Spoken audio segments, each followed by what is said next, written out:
ಕರ್ನಾಟಕ ಮತ್ತು ತೆಲಂಗಾಣದಲ್ಲಿ ಗ್ಯಾರಂಟಿಗಳಿಂದ ಚುನಾವಣೆಯಲ್ಲಿ ಗೆದ್ದ ಉತ್ಸಾಹದಲ್ಲಿರುವ ಕಾಂಗ್ರೆಸ್ ಇದೀಗ ಲೋಕಸಭೆ ಚುನಾವಣೆಗೂ ಕೂಡ ಗ್ಯಾರಂಟಿಯನ್ನ ಘೋಷಣೆ ಮಾಡಿದೆ.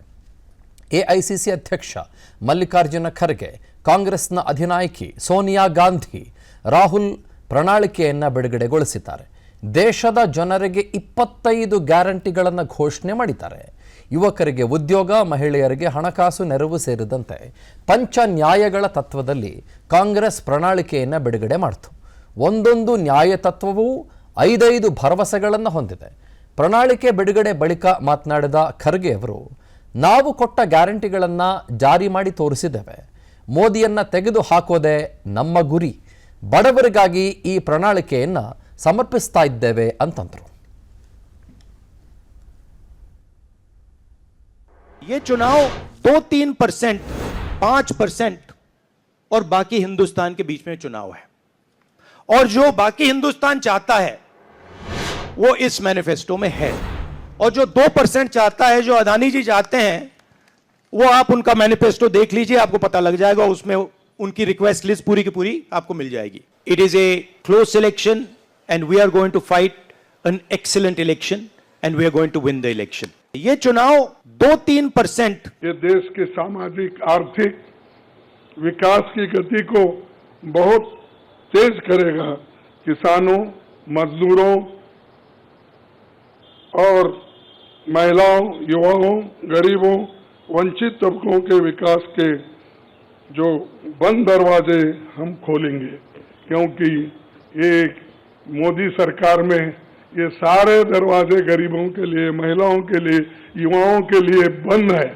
हम जब सत्ता में आएंगे ये दरवाजे सब हम गरीबों के लिए खोल देंगे, उनका विकास करेंगे. ये हमारी प्रतिज्ञा है.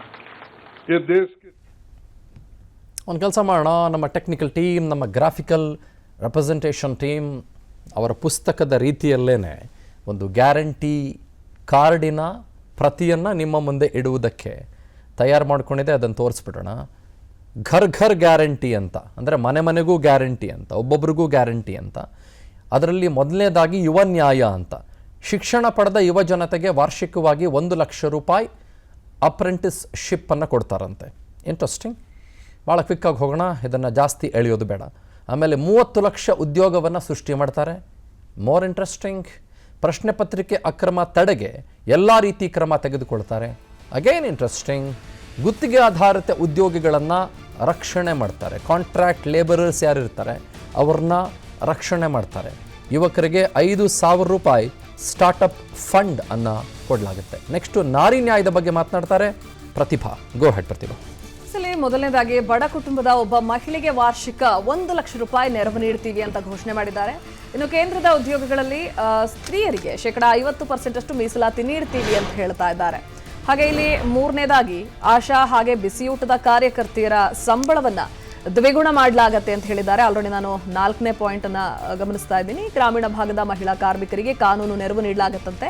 ಇನ್ನು ಮಹಿಳಾ ಕಾರ್ಮಿಕರ ಹಾಸ್ಟೆಲ್ಗಳನ್ನ 2 ಪಟ್ಟು ಹೆಚ್ಚಳ ಮಾಡುವುದಕ್ಕೂ ಕೂಡ ಗ್ಯಾರಂಟಿಯಲ್ಲಿ ಘೋಷಣೆ ಮಾಡಿದ್ದಾರೆ. ಇಂಟ್ರೆಸ್ಟಿಂಗ್. ಇವಾಗ ಕಿಸಾನ್ ನ್ಯಾಯದ ಕಡೆಗೆ ಒಂದು ಸ್ವಲ್ಪ ಗಮನ ಹರಿಸುವಂತ ಪ್ರಯತ್ನ ಮಾಡೋಣ. Let's go to the Kisan Nyay. ರೈತರ ಬೆಳೆಗಳ ಬಗ್ಗೆ ಇವರು ಕಿಸಾನ್ ನ್ಯಾಯದಲ್ಲಿ ಮಾತನಾಡ್ತಾರೆ. This is interesting. ಕನಿಷ್ಠ ಬೆಂಬಲ ಬೆಲೆಯ ಕಾನೂನು MS ಸ್ವಾಮಿನಾಥನ್ ಆಯೋಗದ ಶಿಫಾರಸ್ ಅಂತ ತಗೊಂಬರ್ತಾರಂತೆ. MSP. ಓಕೆ. ರೈತರ ಸಾಲ ಮನ್ನಾ ಮಾಡೋದಕ್ಕೆ ಶಾಶ್ವತ ಆಯೋಗವೊಂದನ್ನು ರಚನೆ ಮಾಡ್ತಾರಂತೆ. ಬೆಳೆ ವಿಮೆ ಹಣ 30 ದಿನದಲ್ಲಿ ನೇರವಾಗಿ ರೈತರ ಖಾತೆಗೆ ವರ್ಗಾವಣೆ ಆಗುತ್ತಂತೆ. ರೈತ ಸ್ನೇಹಿಯಾಗಿ ಕೃಷಿ ರಫ್ತು ನೀತಿಯನ್ನು ರೂಪಿಸ್ತಾರಂತೆ. ಹಾಗೂ ಕೃಷಿ ಸಲಕರಣೆಗಳಿಗೆ GSTಯಿಂದ ಮುಕ್ತಿ ಕೊಡ್ತಾರಂತೆ, ವಿನಾಯಿತಿ ಕೊಡ್ತಾರಂತೆ. ಅದಾದಮೇಲೆ ಶ್ರಮಿಕ ನ್ಯಾಯ ಅಂತ ಇದೆ. ಶ್ರಮಿಕ ನ್ಯಾಯದ ಬಗ್ಗೆ ಬಂದ್ಬಿಡ್ತೀನಿ ನಾನು. ನರೇಗಾ ದಿನಗೂಲಿ ಕಾರ್ಮಿಕರ ದಿನಗೂಲಿ 400 ರೂಪಾಯಿಗೆ ಏರಿಕೆ ಆಗಿದೆ. ಈಗ 250 ರೂಪಾಯಿ ಇದೆ. ಪ್ರತಿಯೊಬ್ಬರಿಗೂ ಕೂಡ 25 ಲಕ್ಷ ರೂಪಾಯಿವರೆಗೂ ಕೂಡ ಆರೋಗ್ಯ ವಿಮೆ. ನರೇಗಾ ರೀತಿ ನಗರಗಳಲ್ಲೂ ಕೂಡ ಉದ್ಯೋಗ ಖಾತ್ರಿ ಯೋಜನೆ. ಅಸಂಘಟಿತ ಕಾರ್ಮಿಕರಿಗೆ ಜೀವ ವಿಮೆ, ಅನ್ಆರ್ಗನೈಸ್ಡ್ ಸೆಕ್ಟರ್ಸ್ ಅಂತ ಕರಿತೀವಲ್ಲ, ಅವರಿಗೆ ಲೈಫ್ ಇನ್ಶೂರೆನ್ಸ್. ಸರ್ಕಾರಿ ನೌಕರರಿಗೆ ರಕ್ಷಣೆ. ಟ್ರಾನ್ಸ್ಪರೆನ್ಸಿಗೆ ಆದ್ಯತೆ. ಇದಾದ ಮೇಲೆ ಇದೆ ಸಮಾನತೆ ನ್ಯಾಯ. ಮಾತಾಡ್ತಾರೆ ಪ್ರತಿಭಾ ಪ್ರಕಾಶ್.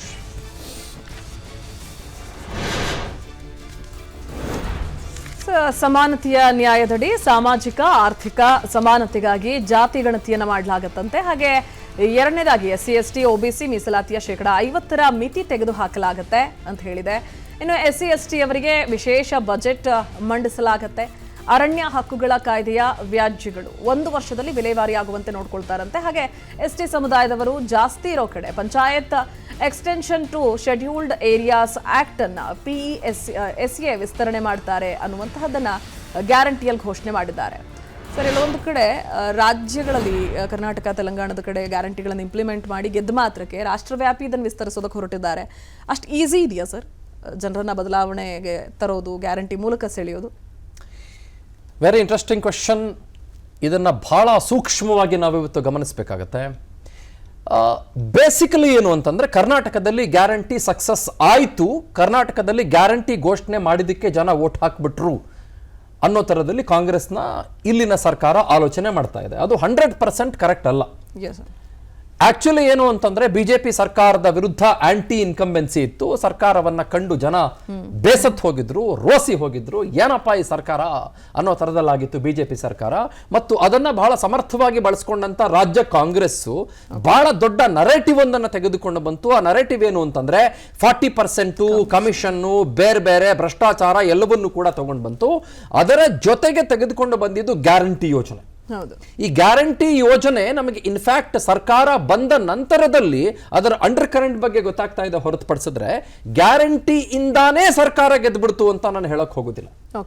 ಬಟ್ ತೆಲಂಗಾಣದಲ್ಲಿ ಗ್ಯಾರಂಟಿ ಕೊಟ್ರು. ತೆಲಂಗಾಣದಲ್ಲಿ ಏನ್ ಕೊಟ್ರು? ನಾವು 20 ಗ್ರಾಮ್ ಚಿನ್ನ ಕೊಡ್ತೀವಿ, ಅದು ಕೊಡ್ತೀವಿ, ಮತ್ತೊಂದು ಕೊಡ್ತೀವಿ, ಬೇರೆ ಬೇರೆ ಕೊಡ್ತೀವಿ, ಹಾಗೆ ಮಾಡ್ತೀವಿ, ಹೀಗೆ ಮಾಡ್ತೀವಿ ಅಂತಂದ್ರು. ಹಲವು ವರ್ಷಗಳಿಂದ ತೆಲಂಗಾಣದಲ್ಲಿ ಬರನಾಡಾಗಿದ್ದಂಥ ಕಾಂಗ್ರೆಸ್ ತೆಲಂಗಾಣದಲ್ಲಿ ಗ್ಯಾರಂಟಿಗಳ ಮೂಲಕ ಮತ್ತು ಬೇರೆ ಬೇರೆ ಆಲೋಚನೆಗಳ ಮೂಲಕ, once again anti incumbency factor ಅಲ್ಲೂ ಕೂಡ ಇತ್ತು, ಅದರ ಮೂಲಕ ತೆಲಂಗಾಣದಲ್ಲಿ ಅಧಿಕಾರದ ಚುಕ್ಕಾಣಿಯನ್ನು ಹಿಡಿಯೋದಕ್ಕೆ ಸಾಧ್ಯ ಆಯಿತು. But not in Rajasthan, Madhya Pradesh ಮತ್ತು ಛತ್ತೀಸ್ಗಢ ಸಾಧ್ಯ ಆಗಲಿಲ್ಲ. ಈ ಯಾವ ಕಡೆಗಳಲ್ಲೂ ಕೂಡ ಸಾಧ್ಯ ಆಗಲಿಲ್ಲ. ಇದು ಬಹಳ ಸ್ಪಷ್ಟವಾಗಿ ನಾವು ಇಲ್ಲಿ ಗಮನಕ್ಕೆ ತೆಗೆದುಕೊಳ್ಬೇಕಾಗತ್ತೆ. ಅದು ಒಂದು ಪಾಯಿಂಟ್. ಎರಡನೇ ಪಾಯಿಂಟು ನಾನು ಬಹಳ ನೇರವಾಗಿ ನಿಮ್ಮ ಮುಂದೆ ಇಟ್ಬಿಡ್ತೇನೆ.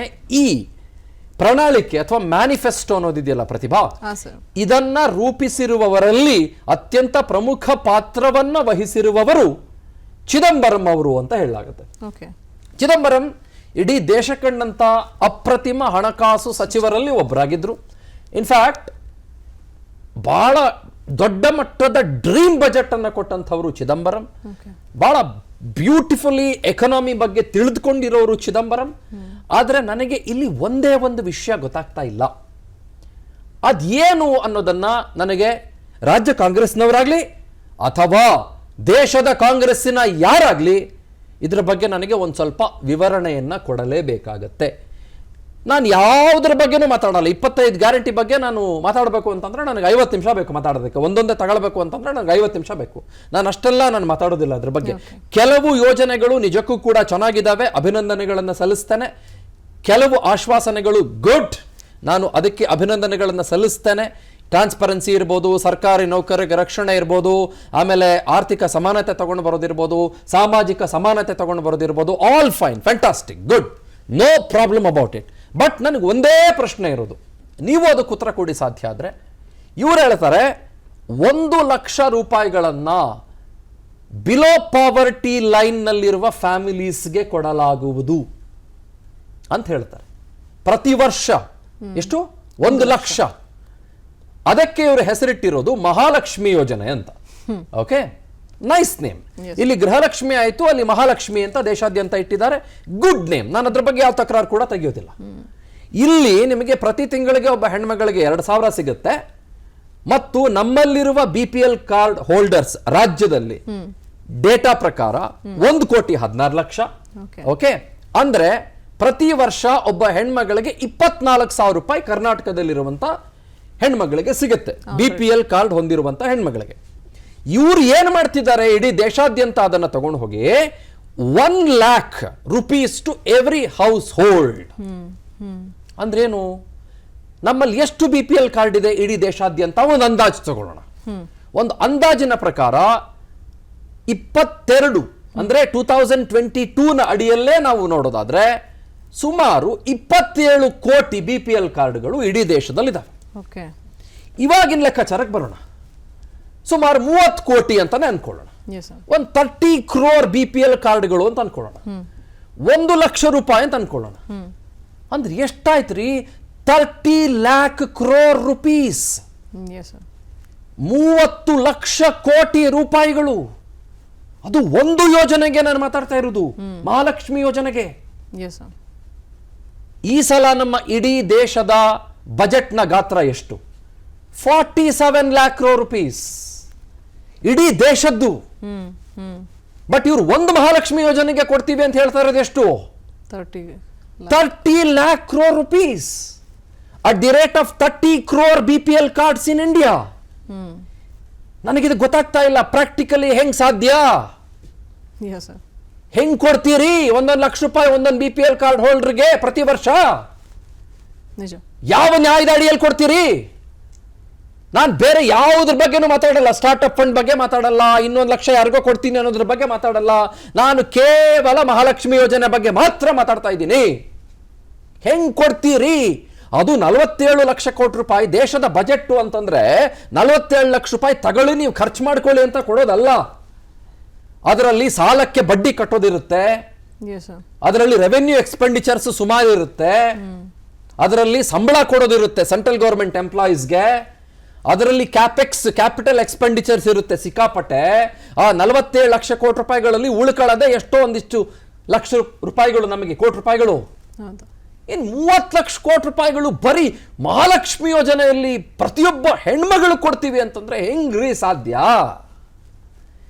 ಯಾವ ಟರ್ಮಿನಾಲಜಿಲಿ, ಯಾವ ಮ್ಯಾಥಮೆಟಿಕಲ್ ಕಾಂಬಿನೇಷನ್ ನಲ್ಲಿ, ಯಾವ ಸ್ಟ್ಯಾಟಿಸ್ಟಿಕಲ್ ಕಾಂಬಿನೇಷನ್ ನಲ್ಲಿ, ಯಾವ ರೀತಿ ಸಾಧ್ಯ?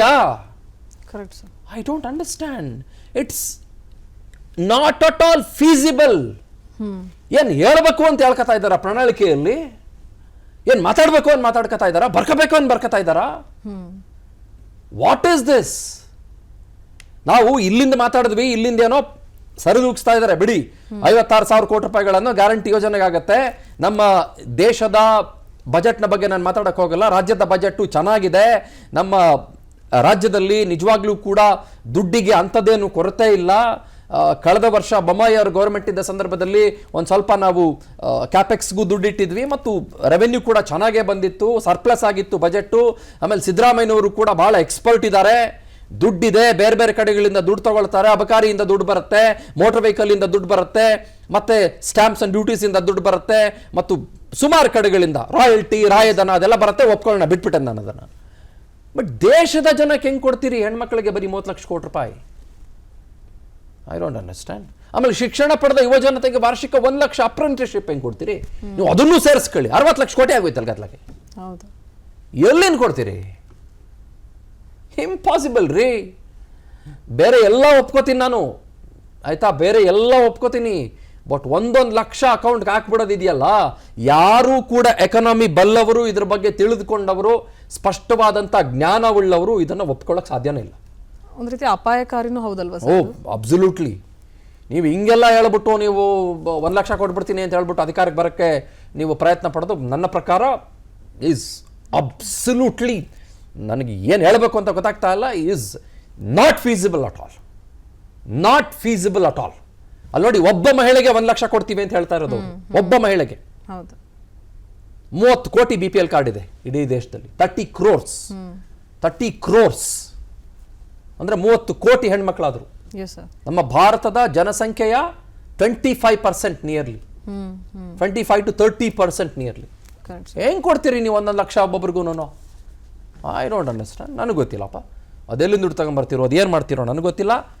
ದ ಪ್ರಣಾಳಿಕೆ ಇಟ್ ಸೆಲ್ಫ್ ಒಂದು ರಾಜಕೀಯ ಪಾರ್ಟಿಯಾಗಿ ಕಾಂಗ್ರೆಸ್ ಇದನ್ನು ಬಿಡುಗಡೆಗೊಳಿಸಿದೆ. ಬೇರೆ ಬೇರೆ ಎಲ್ಲ ಯೋಜನೆಗಳನ್ನು ಚೆನ್ನಾಗಿ ಕೊಟ್ಟಿದೆ, ನಾನು ಇಲ್ಲ ಅಂತ ಹೇಳೋದಿಲ್ಲ. ಬಟ್ ನನಗೆ ದುಡ್ಡಲ್ಲಿ ನೊಂದಿಸ್ತೀರಿ ಅಂತ ಒಂದು ಸ್ವಲ್ಪ ಹೇಳ್ಬಿಟ್ರೆ ನಾನು ಒಂಚೂರು ಕೇಳಿ ಪುಣ್ಯ ಕಟ್ಕೋತೀನಿ. ಅನುಕ್ಷಣದ ಸುದ್ದಿಗಳಿಗಾಗಿ ವಿಸ್ತಾರ ನ್ಯೂಸ್ ಯೂಟ್ಯೂಬ್ ಚಾನೆಲ್ ಸಬ್ಸ್ಕ್ರೈಬ್ ಮಾಡಿ. ಹೊಸ ಸುದ್ದಿಗಳ ನೋಟಿಫಿಕೇಶನ್ಗಾಗಿ ಬೆಲ್ ಐಕಾನ್ ಕ್ಲಿಕ್ ಮಾಡಿ. ಲೇಟೆಸ್ಟ್ ಅಪ್ಡೇಟ್ಸ್ಗಾಗಿ www.vistaranews.com ವೆಬ್ಸೈಟ್ಗೆ ವಿಸಿಟ್ ಮಾಡಿ.